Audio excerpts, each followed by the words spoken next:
All right, hello, Wargamers. We're back and ready. And today we've had the opportunity to play Dominion several times. I think about four times.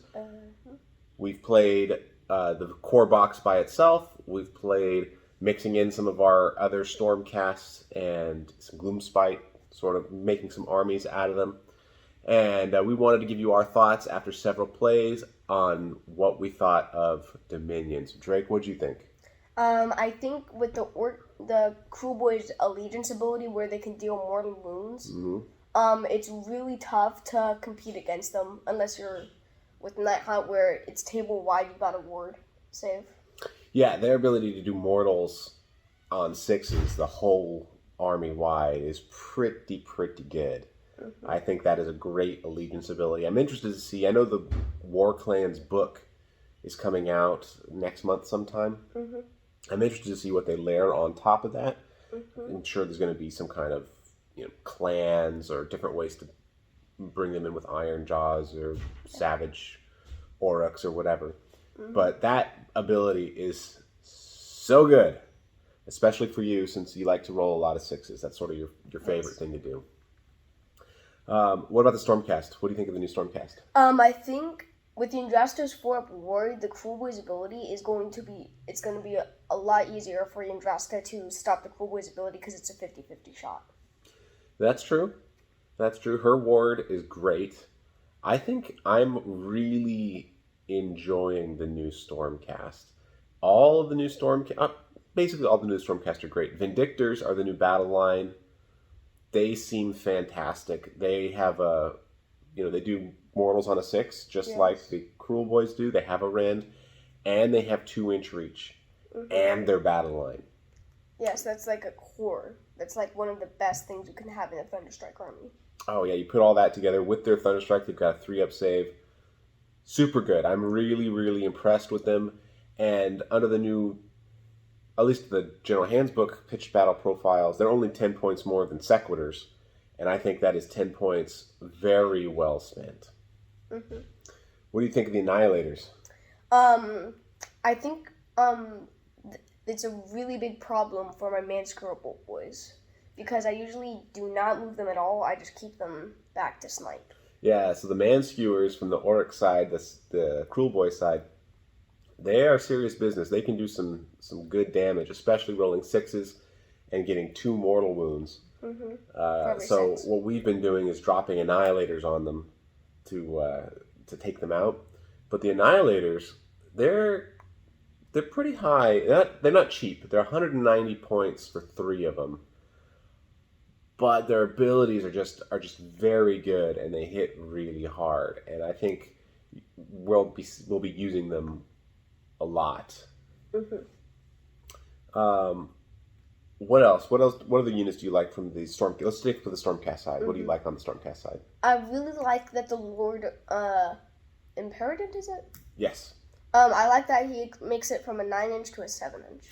Yeah, I think the Lord Imperative is the sleeper unit of the box. The Annihilators got a lot of love. The Vindictors are pretty cool, and Yndrasta, we'll talk about her in a minute, but she's got all kinds of crazy, cool powers and stuff. But that Lord Imperative is amazing. Not only do you get to place down within 7 inches instead of 9 when you're coming down from the heavens. You can shoot with him. He does have a shooting attack, and that's great, right? Yes. Coming down within 2 extra inches means all those charges are two easier, right? It's like giving a +2 to all those charges, which is fantastic. It also lets you position a little bit better. But I think the sleeper ability is his ability to use a command, issue a command without a command point being spent, free once every turn, is so good.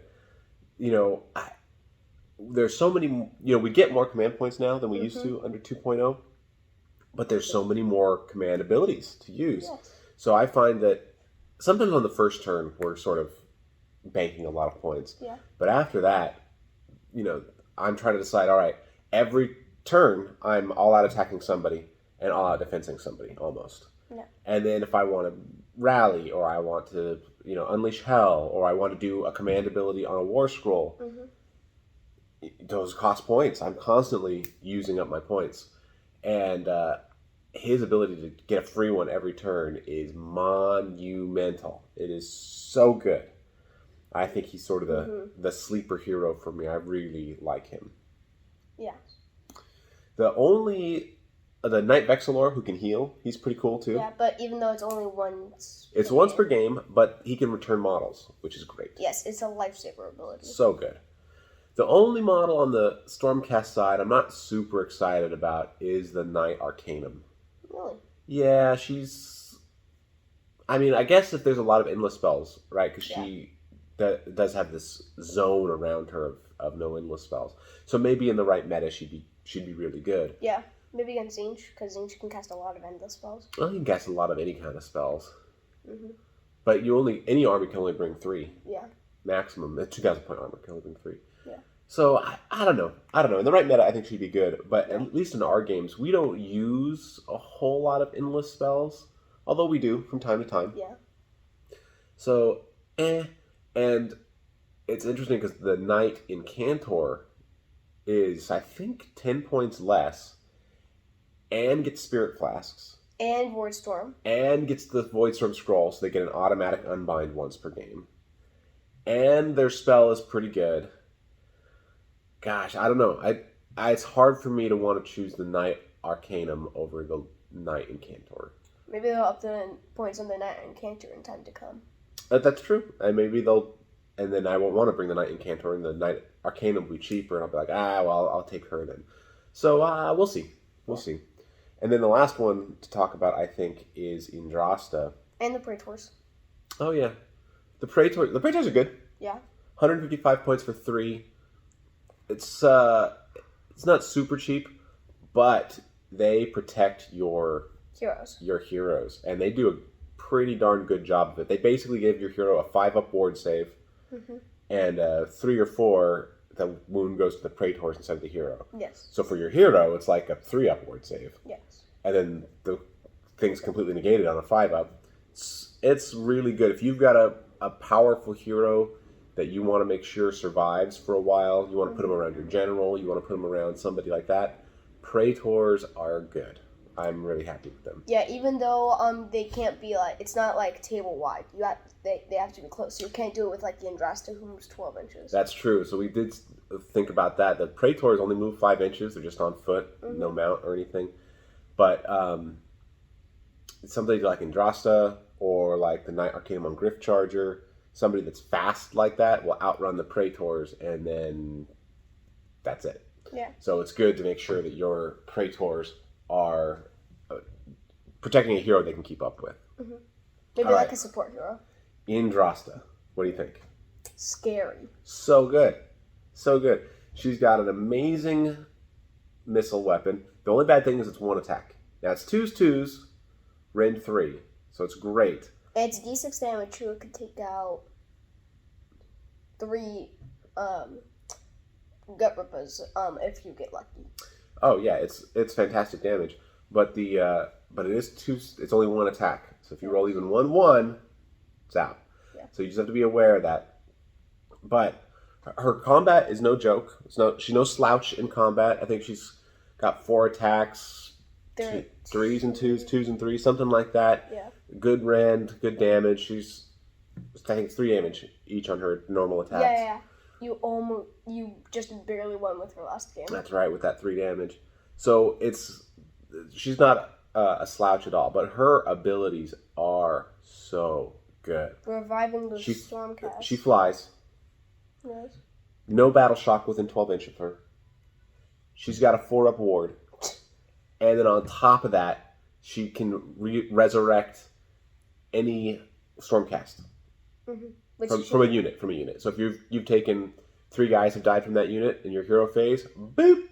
Now 1 guy stands back up. It's basically a free rally. Oh yeah, yes, that's a good way to think about it. It's a free rally. I think they have to be within 12 inches of her. But man, she's great because not only is her combat really good, so if she gets into combat, you're not that worried about her, and she's survivable, and she supports. She's just firing on all cylinders, and she's only 300 points. 300 points isn't nothing, but it's well worth it for her. I mean, she's doing super, super good. She also makes monsters like they have 10 wounds more when you're looking at their brackets. Yeah. That's going to make most monsters look bad because they're going to be at their worst bracket. Unfortunately, we were playing with Mangler Squigs. Their lowest bracket is actually their best bracket again. So she was making those Mangler Squigs just fine. Just fine. We just basically ignore their ability. So I guess there is that to think about. But overall, best unit in Dominion. One of the best for Stormcast, I think. I super high on Indrasta. Yes. High stonks. All right, let's talk about the Cruel Boys. Let's talk about the little ones first, the Hobgrots. What are our thoughts? I think the Hobgrots are not exactly supposed to be used for combat as much as for yeeting grenades. Oh yeah, they're definitely more rangy. Yeah. The only thing with the Hobgrots, now they're only 95 points for 10. Yes. So it's like 190 for the 20 that come in the box. But gosh, the Hobgrots, I don't know how to feel about those Hobgrots. I think what they're mainly used for is because with your noisemakers, they can run and still shoot. So you can throw your Hobgrots, and if you get a natural 6 when you run them, or if you don't, you can command point 6. You can get them onto objectives really fast, and then with their 8-inch reach, if anyone tries to come in close to get the objective, the iron grenades are going to be eating on them. Yeah, so I just think around the objective. with only 8 inches, with only an 8-inch reach, they can't throw that far, and they die super fast. Yes. I mean, they're good little chaff units, I guess. If you need something to, block a charge so your better units behind don't get hit, cool, I guess. But as a unit that can go out there and do things, I think the best thing they can do realistically is what you said, is screen off a piece of an objective so that somebody who charges in can't get within 6. Yes. And in the meantime, maybe they get in range to take some pot shots at people. I don't know. They're only 95 points for 10. They're probably pointed okay, but I'm never excited when I'm playing with the Hobgrots. Yeah. By contrast, I am a little bit more excited when I'm playing with those Gut Rippers. Yeah, they're like the upgraded version of Hobgrots. Yeah. Well, they're 2-inch reach with the spears, which is great. Again, you get 10 of them in the box, and I forget what their points is for 10, but it seems reasonable. And because they're Cruel Boys Oryx, the Hobgrots are not. Yes. But because they're Cruel Boys Oryx, they get the Mortals on a 6. Mm-hmm. So good. So good. So I'm pretty high on them. Do they have any special powers? I do believe they do. They do have a boss, so the boss can do command abilities. Yeah, I think everything in the box has a champion. Wait. Except for the Bolt Boys don't have a champion. Yes, but I also remembered something. What? They have the Scare... I think their ability is called the Scare Tiltix.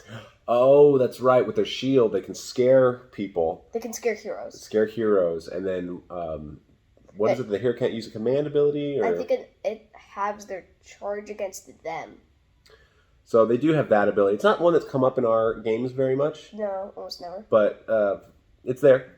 Yes. But otherwise, I'm real high on them. And couple that with the when you send in the Boggy Mists, it's having it and -1. Yeah, that's true. All right, so what about who else do we have then? So I guess it was the Bolt Boys. Yeah. Bolt Boys, super good. Yeah, amazing support. Really, really like them because it's 2 damage, which means every 6 is 2 mortal wounds you're dealing. Mm-hmm. And if you're there close, I actually don't mind doing the hasty shot because even though it's 4s, 3s, or 4s, 2s. No, it's 4s, 3s. It's 4s, 3s. It gives you 2 shots instead of 2 dice instead of 1. So that's 2 chances to roll a 6 and get the 2 mortals. 2 mortals. But the aim shot has better range, and so sometimes that's what you need. And the dice rolls are better. And then it's 2s. It's 2s, 3s. Because the profiles are exactly the same except for range. 1 hits on 4 and 1 hits on 2. Yeah. But we've been really, really liking those guys, and their ability to do mortals at distance is crazy. especially because Lookout Surge can make things difficult with those ranged units. Mm-hmm. But when they hit sixes, doesn't matter, and those are mortals straight through, 2 mortals each. They can really you spike it, and they can really pick off some of the weaker heroes. And if you can get them on top of like a ruined building or something, it's hard to get to them. All right, so let's talk about my least favorite one in the whole box. What is it? That's the Belchabana. Well, he has the power of Kragnos. No, I get it. He's got some powers, but they're not good. They're not good powers. The best thing about him is he's a totem, so he can issue commands at an 18-inch reach. Mm-hmm. But other than that, the Belchabana doesn't do that much stuff. His maxed out cleaver is okay. I don't even think his combat is that good. He has an ability that is pretty good. What is it? I can't remember. I think it's called the power of Kragnos. Yeah, but it's only within enemies within 3 inches or 6 inches or something like that. So he's got to be up in the combat, and his stats are so bad, I don't want him in the combat. So that's not to say he's always bad, and you might never want a Belchabana. I think that there's probably certain builds or certain types that you'll want that. But when we've been playing, that's what I have to say about him. I didn't like him at all. Mm-hmm. Any opinions? I don't have his card exactly, but if I remember correctly, his marked out cleaver, I don't know the attacks, but I think it's 3s, around 1, 2 damage? I'm sure it's only 1 damage. I mean, maybe it is 2 damage. I don't think it's even that good.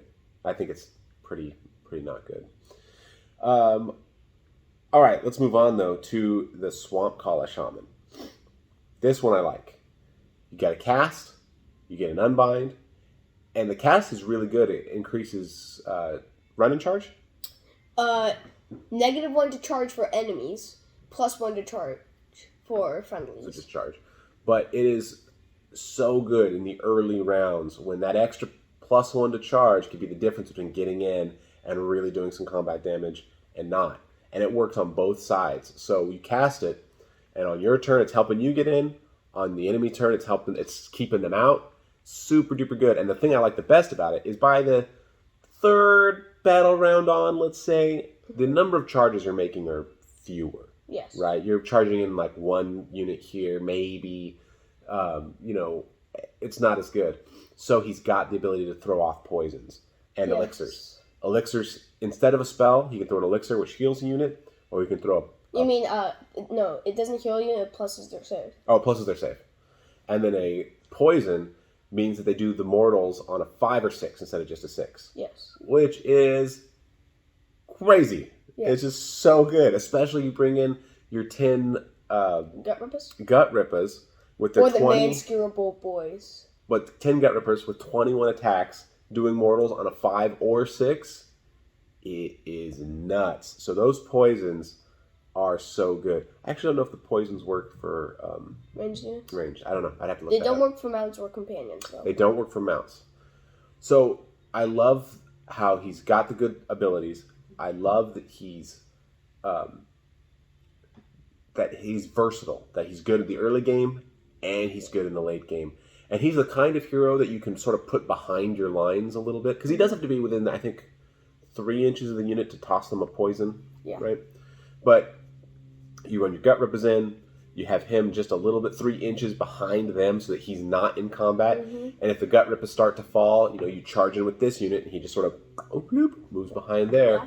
So I feel like he has an ability that's very worthwhile putting him in combat. Model-wise, it's hilarious because he has his little Pockrat next to him. Oh yeah. It's so funny. Great. And that takes us to the last 2, which are the 2 killer bosses, the one on foot and the one on Great Nashtooth. The foot one is good. He's a good little attacker. We built him with the shield. You can either build him with a shield, which gives him a 3-up save instead of a 4-up save, or you can build him with a flail that gives him an extra attack. The only thing is that flail... It's 2 attacks, 4 spores, 1 rend, 2 damage? No, it's definitely. I think it's definitely 1 damage, but it's something like that where it's 2 attacks. Yeah. I think it might be force 4s or maybe force 3s, so you're looking at getting 1 through each time. And we just thought, rather than get that extra 1 damage through, which could be saved, why not just make his save permanently 3-up? And the nice thing is, when he gets the shield, he doesn't get a +1 to his save Yes. because then you couldn't all out defense him. You'd already have a +1. Yes. It changes the save characteristic By to 1. 3. So now he can be all out defensed to get to a 2 if he needs to. So he's good. I like him. I also like risking the grot. It's sort of a fun mechanic where he's throwing the grot in the way and taking the The damage. ability name is hilarious. And you want it. It's called you take it. What's it called? You hold him off. You hold him off. So that's been so awesome. We try to do that towards the end because the pot grot does have his prized shiv. We don't want to give up that attack, even though it's not great. We don't want to give that up. It doesn't that get attack the till we have to. poisons. Yeah, because he counts as a mount, right? Or as a companion. He's a companion. And then the last one is the Kill a Boss on Great Nashtooth. That guy's a heavy hitter. Yes. But both he and the other Kill a Boss have a good ability where if you fail a battle shock, only one guy runs away. It's called all part of the plan. All part of the plan. Which is great. It's a cool ability. But he's just got good attacks. He's got a good attacks. He's got a good save. He gets buffed on the charge. Wait. Yes, he does. And, and he, like all the other Oryx, get the mortals. And he's got several attacks that do... He gets I think 2 everything attacks. does 2 damage, right? Both the Great Nashtooth and him do 2 damage when their attacks. Yes, but the Great Nashtooth will not get poisons. That's true. The mounts don't get poisons. But True. he just hits hard, right? And with the 2 damage, when one comes through, that's either, at a minimum you're making 2 ward saves, or more likely, that kills a Vindictor outright. That kills a lot of the Stormcast stuff. 2 damage kills a lot of Stormcast stuff. So that's great to have him come in there and start picking off models. Every fail is a model that's gone. Yeah. So we've played a couple Dominions. We played one with me as the Stormcast. We played one with you as the Stormcast. Stormcast won both times because I think the Stormcast units are just a little bit better, and I think the points bear that out. I think the Stormcast units are actually more points than what you get for the Cruel Boys. Even though the Hobgrots tie what the Stormcast have. So you have in number of models, yeah. Yes. That's the other thing too. Those Hobgrots, if they got the 6s to mortals. Yeah, but what they do is with their 6s, it's they get exploding 6s. So it does. Yeah. You get to roll 2 dice for wounding instead of 1. Yeah. So they're not completely useless. Let me put it that way. But I just feel like if they could do mortals on the 6, I would like them a lot better than I do. But they don't. So that's maybe they'll change it. Maybe. Yeah. The Orc book's coming out. Who knows what could happen? Who knows? All right. So that's our review of all the units. Overall, what do you think of Dominion?